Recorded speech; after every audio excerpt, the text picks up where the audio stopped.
삼성자동차 법정관리를 신청합니다. 1999년 6월 30일 삼성그룹이 발표한 이 한 문장은 한국 재계를 뒤흔들었습니다. 재계 1위 그룹이, 그것도 이건희 회장이 10년 가까이 준비해온 야심작이 불과 2년 만에 무너진 거죠.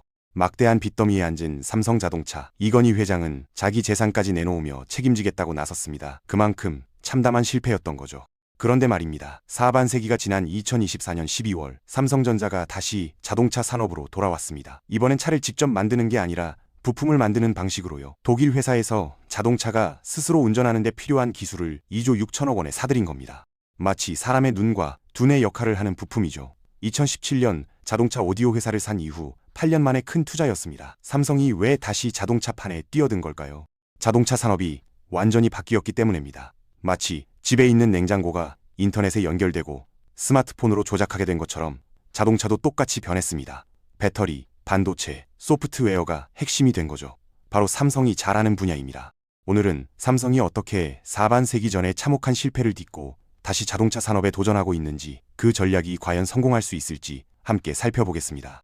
1988년 이건희 회장은 삼성의 미래 먹거리로 자동차를 점찍었습니다. 당시 한국은 자동차 생산 1000만 대 시대를 눈앞에 두고 있었습니다. 삼성중공업 부산 공장에 4조 3천억 원을 쏟아부어 연간 30만 대 규모의 공장을 지었죠. 일본 닛산과 기술 제휴를 맺고 유럽 디자이너를 영입했습니다. 1995년 3월 삼성자동차가 정식 출범했을 때 업계는 긴장했습니다. 삼성이라는 이름값이 있었으니까요.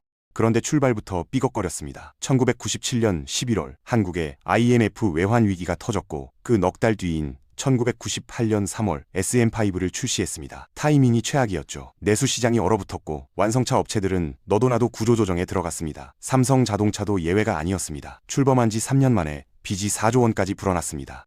당시 삼성자동차 영업팀에서 일했던 강태윤 씨는 이렇게 회상합니다. 공장은 최신식인데 차는 안 팔렸어요. SM5 한 모델밖에 없었으니까요. 현대는 소나타, 그랜저, 아반떼까지 여러 차종을 갖고 있었는데 우리는 중형차 하나로 승부를 봐야 했습니다. 게다가 IMF로 회사들이 법인차 구매를 중단하면서 판매가 급감했죠. 매달 재고가 쌓여갔습니다. 설상가상으로 삼성의 기아차 인수도 무산됐습니다. 1998년 10월 정부가 주도한 기아차 매각에서 삼성은 현대차에 밀렸습니다. 기아차를 인수했다면 생산 규모를 키우고 차종도 다양화할 수 있었을 텐데 그 기회마저 날아간 겁니다. 업계에선 삼성이 단독으로는 버티기 힘들 것이라는 전망이 나오기 시작했죠. 1998년 정부가 이른바 빅딜을 발표합니다. 재벌 그룹들이 서로 사업을 교환해서 중복 투자를 막자는 취지였죠. 삼성은 자동차를, 대우는 전자를 포기하라는 압박이 들어왔습니다. 이건희 회장은 고민에 빠졌습니다. 10년을 준비한 사업인데 이제 막 시작했는데 포기하라니. 하지만 현실은 냉혹했습니다. 매달 수천억 원씩 현금이 빠져나갔고 다른 계열사까지 위험해질 판이었습니다.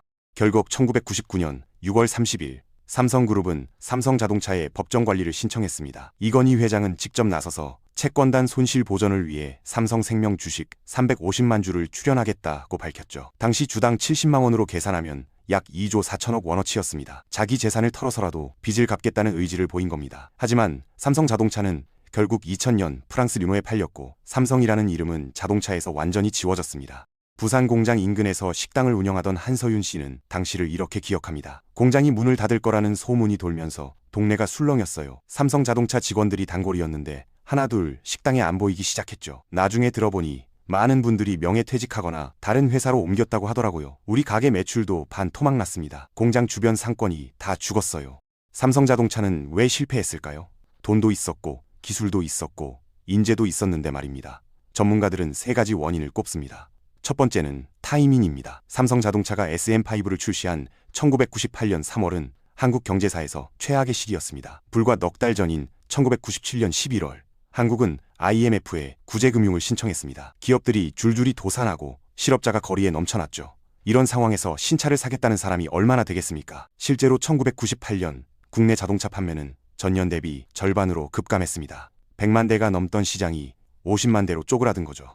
자동차 산업 전문가 최민재 박사는 이렇게 분석합니다. 삼성자동차의 가장 큰 불운은 출시 시점이었습니다. 만약 외환 위기가 없었다면 최소한 몇 년은 버틸 수 있었을 겁니다. 그 시간 동안 차종을 늘리고 판매망을 확대했다면 상황이 달랐을 수도 있죠. 하지만 역사의 가정은 없습니다. 타이밍이 너무 나빴어요. 두 번째 원인은 단일 모델 전략입니다. 삼성자동차는 SM5 하나에 모든 것을 걸었습니다. 중형 세단 시장만 공략한 겁니다. 반면 현대차는 소나타, 그랜저, 아반떼, 엑센트까지 다양한 차종으로 시장을 촘촘하게 공략했죠. 기아차도 크레도스, 세피아, 프라이드 등 여러 모델을 갖고 있었고요. 소비자 입장에선 선택지가 많은 쪽으로 갈 수밖에 없습니다. 더 큰 문제는 SM5가 닛산 세피로를 기반으로 한 차였다는 점입니다. 설계부터 엔진까지 일본 기술에 의존했습니다. 삼성이 독자 기술로 만든 차가 아니었던 겁니다. 한 업계 관계자는 이렇게 말합니다. SM5는 좋은 차였어요. 품질도 괜찮았고 디자인도 준수했죠. 하지만 소비자들은 일본차 복사본이라고 생각했습니다. 같은 돈이면 현대나 기아차를 사는 게 낫다고 봤던 거죠. 브랜드 이미지를 구축할 시간이 부족했습니다. 세 번째는 막대한 초기 투자입니다. 삼성은 부산에 최첨단 공장을 지으면서 엄청난 돈을 쏟아부었습니다. 1998년 기준으로 천문학적인 금액이죠. 연간 30만 대를 생산할 수 있는 규모였는데 실제 판매는 턱없이 부족했습니다.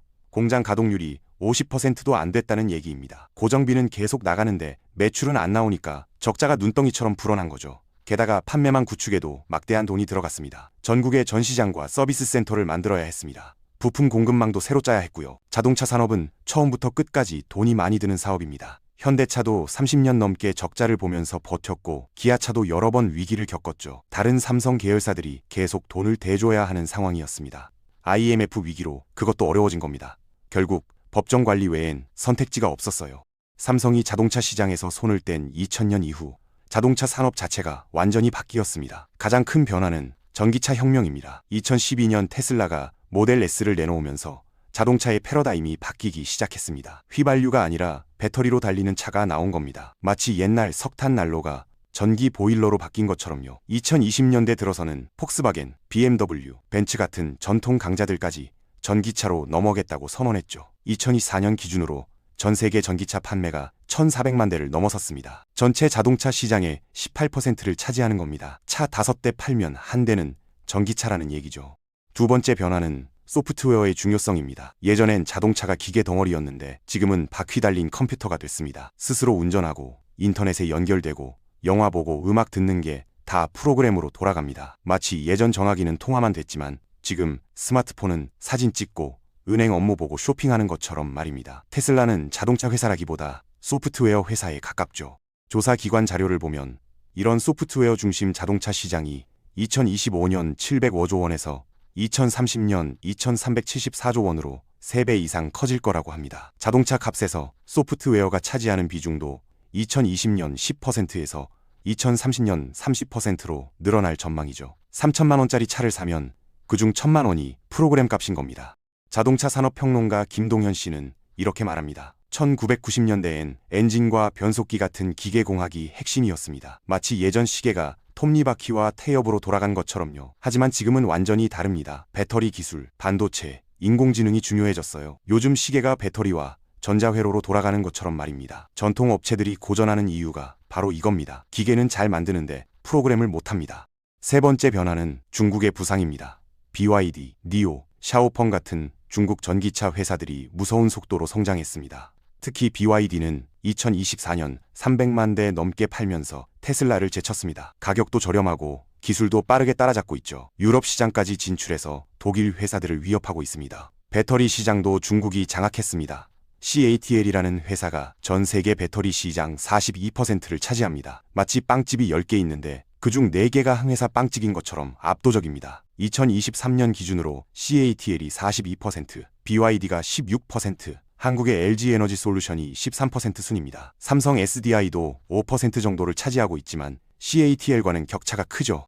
한편 전통 강자들은 고전하고 있습니다. 폭스바겐은 전기차 프로그램 개발에서 계속 실패를 거듭했고 BMW도 자율주행 기술이 늦어지고 있죠. 반면 테슬라는 전기차와 자율주행 기술을 앞세워 회사 가치가 500억 달러를 넘어섰습니다. 우리 돈 650조 원이 넘는 거죠. 토요타, 폭스바겐 같은 전통 회사들을 모두 합친 것보다 큰 규모입니다. 마치 삼성전자 한 회사가 현대차, 기아차, 쌍용차를 다 합친 것보다 큰 것처럼요.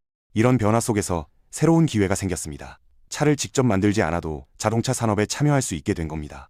배터리, 반도체, 화면, 프로그램 같은 핵심 부품만 공급해도 충분히 장사가 되는 거죠. 애플이 자동차를 직접 만들려다가 포기하고 아이폰을 차에 연결하는 방식으로 바꾼 것도 같은 이유입니다. 전자업계 관계자 박준영 씨는 이렇게 분석합니다. 1990년대엔 차를 못 만들면 자동차 산업에 들어갈 수가 없었어요. 현대차나 기아차처럼 공장을 짓고 차를 팔아야 했죠. 하지만 지금은 다릅니다. 엔비디아는 자율주행 칩을 팔고, 보쉬는 센서를 팔고, 삼성은 배터리와 반도체를 팔 수 있게 됐어요. 오히려 차 만드는 회사들이 이런 부품 회사들에 의존하는 구조가 됐습니다. 삼성은 오랜 공백을 깨고 다시 자동차판으로 돌아왔습니다. 하지만 방식이 완전히 달라졌죠. 차를 직접 만드는 게 아니라 차에 들어가는 두뇌와 신경을 공급하는 겁니다. 첫 번째 전략은 회사 인수입니다. 삼성전자는 2017년 미국 오디오 회사 하만을 9조 원에 사들였습니다. 당시엔 너무 비싸게 샀다는 비판도 있었죠. 하지만 7년이 지난 지금 하만은 삼성의 효자 노릇을 톡톡히 하고 있습니다. 매출이 2배로 뛰었고 이익도 쏠쏠하게 내고 있습니다. 하만은 차량용 오디오와 화면 장치 시장에서 세계 1위입니다. BMW, 벤츠, 테슬라 같은 고급차에 들어가는 소리와 화면 시스템을 만드는 거죠. 요즘 고급차 보면 운전석 앞이 통째로 큰 화면으로 돼 있잖아요. 속도, 내비게이션, 음악, 에어컨까지 다 그 화면으로 조작하는데 바로 그게 하만이 만든 겁니다. 여기에 2024년 12월 독일 회사 ZF에서 자율주행 기술 사업부까지 사들이면서 퍼즐이 완성됐습니다. 이 기술은 차가 스스로 주변을 보고 판단하는 겁니다. 사람이 눈으로 보고 두뇌로 판단해서 손발을 움직이는 것처럼요. 카메라와 센서로 앞차와의 거리를 재고 자동으로 브레이크를 밟거나 차선을 지키는 거죠. ZF는 이 분야에서 전 세계 점유율 20%로 1위입니다. 삼성전자 관계자는 이렇게 설명합니다. 하만의 화면 시스템과 ZF의 자율주행 기술을 합치면 차 안의 모든 전자장치를 하나로 묶을 수 있습니다. 이게 바로 미래 자동차의 핵심입니다. 여기에 삼성 반도체와 배터리까지 더하면 완벽한 세트가 되는 겁니다. 두 번째 전략은 부품을 통째로 공급하는 겁니다. 삼성은 자동차에 필요한 거의 모든 전자 부품을 만들 수 있게 됐습니다. 차량용 반도체를 만들고, 카메라를 만들고, 메모리 칩을 공급합니다. 배터리도 만들고, 대시보드 화면도 만들죠. BMW i7에 들어가는 배터리가 삼성 SDI 제품입니다. 한번 충전하면 600km를 달릴 수 있는 고성능 배터리죠. 벤츠 전기차에도 삼성 배터리가 들어갑니다. 현대 아이오닉도 마찬가지고요. 업계 전문가 이수진 씨는 이렇게 평가합니다. 차 만드는 회사들이 가장 원하는 게 한 곳에서 다 사는 겁니다. 여기저기서 부품을 따로 사오면 서로 안 맞을 수도 있습니다. 컴퓨터 부품을 여러 회사 제품으로 조립하면 가끔 오류가 생기는 것처럼요. 삼성처럼 반도체, 배터리, 프로그램을 한꺼번에 공급할 수 있는 회사는 별로 없어요. 이게 삼성의 강점입니다. 세 번째는 모든 걸 연결하는 전략입니다. 삼성은 스마트폰, 집, 차를 하나로 묶으려고 합니다. 마치 은행 앱 하나로 입출금, 송금, 대출을 다 처리하는 것처럼요. 집에 있는 가전제품과 차를 연결시키는 겁니다. 차에서 집 에어컨을 켜거나 현관문을 열거나 CCTV를 확인할 수 있죠. 출근길에 차 안에서 이따 집에 도착하면 보일러 켜져 있게 해줘. 이렇게 말하는 겁니다. 이건 애플이나 구글이 하는 방식과 비슷합니다. 한번 삼성 제품을 쓰면 계속 삼성 제품을 쓰게 만드는 거죠. 삼성 갤럭시 폰을 쓰는 사람이라면 삼성 부품이 들어간 차를 선택할 가능성이 높아지는 겁니다. 집에서 LG 세탁기, 삼성 냉장고 쓰는 것보다 삼성으로 통일하면 더 편하니까요. 시장 전망도 밝습니다. 차가 스스로 운전하는 기술 시장은 2025년 62조 6천억 원에서 2035년 189조 3천억 원으로 3배 이상 커질 전망입니다. 마치 스마트폰 시장이 10년 만에 폭발적으로 커진 것처럼요. 연평균 12%씩 성장하는 거죠. 삼성전자는 2030년까지 자동차 부품과 오디오 부문 매출을 200억 달러, 그러니까 우리 돈 25조 원 이상으로 키우겠다는 목표를 세웠습니다. 물론 쉽지만은 않을 겁니다. 경쟁이 치열합니다. 미국 엔비디아는 자율주행 칩 시장을 장악했고 중국 화웨이는 자기들만의 시스템을 만들었습니다. 배터리에선 중국 CATL과 BYD가 압도적이죠. 삼성이 뒤늦게 뛰어든 분야가 많습니다. 하지만 삼성에게도 강점은 있습니다. 과거엔 엔진과 변속기가 핵심이었던 자동차 산업이 지금은 전자 프로그램 중심으로 바뀌었습니다. 바로 삼성이 잘하는 분야죠. 반도체, 화면, 배터리에서 쌓은 기술과 생산 능력이 무기가 될 수 있습니다. 마치 옛날엔 힘센 사람이 농사를 잘 지었지만 지금은 트랙터 운전 잘하는 사람이 농사를 잘 짓는 것처럼 말입니다.